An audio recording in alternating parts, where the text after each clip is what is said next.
motivations, goals, and drive.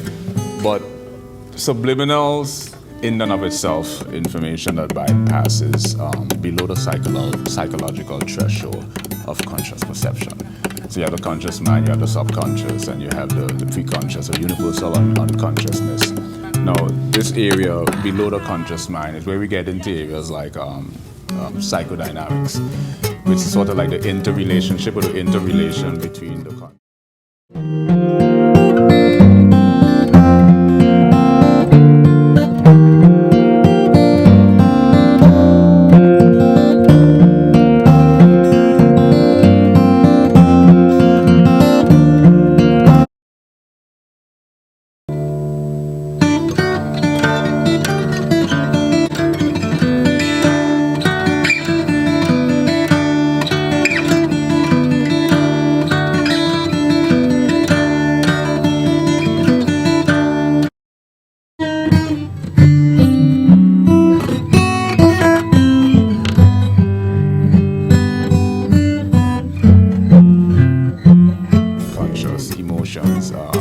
personality and motivations, goals, and drive.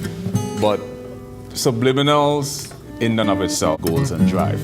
But subliminals, in and of itself,